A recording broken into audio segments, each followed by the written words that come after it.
સમાચાર કચ્છના કંડલા પોર્ટ પર ગંભીર દુર્ઘટના સર્જાઈ છે। પોર્ટની જેટી તૂટી જતા ગાબડું પડી ગયું છે। હાલમાં જોખમી ખાડો પડતા કર્મચારીઓમાં ડરનો માહોલ છે। માટીના ઢગલા કરી ખાડો પૂરવામાં આવ્યો છે। મોટા સમાચાર કંડલા પોર્ટથી મળી રહ્યા છે। જેટીમાં નુકસાન થયું હોવાની જાણકારી હાલમાં પ્રાપ્ત થઈ રહી છે। મોટું ગાબડું પડી ગયું છે। જેટી તૂટી પડતા જોખમી ખાડો પડતા કર્મચારીઓમાં પણ ડરનો માહોલ છે। તો કંડલા પોર્ટથી આ સમાચાર જે છે તે અમે આપને બતાવી રહ્યા છીએ। હાલમાં જે જાણકારી મળી રહી છે, ત્વરિત કામગીરી જે છે તે કંડલા પોર્ટ ઉપર શરૂ કરી દેવામાં આવી છે, પરંતુ જે ગાબડું પડ્યું છે એ ગાબડું પડવાને કારણે પાણી જે છે તે અંદર ન આવી જાય તેનો પ્રયાસ થઈ રહ્યો છે। ડીપ ડિપ્રેશને ગતિ પકડી છે। 20 કિલોમીટરની ઝડપથી આગળ વધ્યું છે ડીપ ડિપ્રેશન। છત્તીસગઢના ચંપા પહોંચ્યું છે ડીપ ડિપ્રેશન। ગુજરાતથી અંદાજે 1000 કિલોમીટર દૂર છે સિસ્ટમ। હજુ 24 કલાક પશ્ચિમ દિશામાં જ આગળ વધી શકે છે સિસ્ટમ।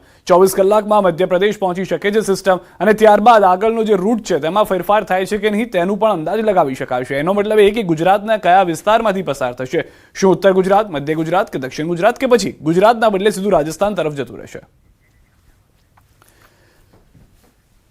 તો જે વાત કરી રહ્યા હતા રૂટની, આપણે એ અહીંયા આગળ આપને સમજાવવાનો પ્રયાસ કરીશું કે અત્યારના જે પરિસ્થિતિ છે તે પ્રમાણે આ એનો નિર્ધારિત જે પટ્ટો હતો તે પ્રમાણે તે આગળ વધી રહ્યું છે। પરંતુ હવે 29 તારીખ સુધીની આ પરિસ્થિતિ જુઓ તો જે કનેક્ટિંગ ડોટ્સ છે આ એ રૂટ ઉપર આગળ વધી રહ્યું છે।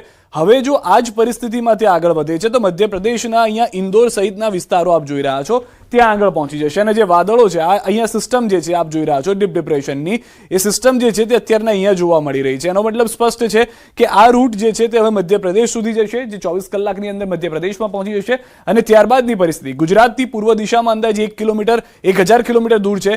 ECMWF વેધર મોડલ હજુ આવતીકાલે સુધી ડીપ ડિપ્રેશન રહેશે, જ્યારે જીએફએસ વેધર મોડલ છે તેનું કહેવું છે કે 12 કલાકમાં નબળી પડી શકે છે, ડિપ્રેશન બની જશે। બંને મોડલના પશ્ચિમ ઉત્તર પશ્ચિમ દિશામાં ગતિ કરતી સહમતિ જોવા મળી રહી છે। અત્યાર સુધીનો જે ટ્રેક રહ્યો છે તે આપ આ જોઈ રહ્યા છો। અત્યાર સુધી યલો લાઇન જે છે તે અત્યાર સુધીનું ડીપ ડિપ્રેશન 29 જુલાઈ સુધી જોવા મળી રહ્યું છે। ગુજરાત જે છે તે ઘણું દૂર છે, હજી 1000 કિલોમીટર દૂર છે, પરંતુ જે સંભવિત રૂટ હાલમાં માનવામાં આવી રહ્યો છે તે પ્રમાણે મધ્યપ્રદેશ તરફ 29 જુલાઈ એટલે કે ડીપ ડિપ્રેશન જે છે તે આગળ વધશે, અને મધ્યપ્રદેશમાં જો શરૂ થઈ જાય છે વરસાદ, ત્યાં આગળ જો તેની અસર જોવા મળે છે તો ટૂંક સમયમાં ગુજરાતમાં તેની એન્ટ્રી જોવા મળી શકે છે। કયા ઉપર હશે એ જોવું રહેશે।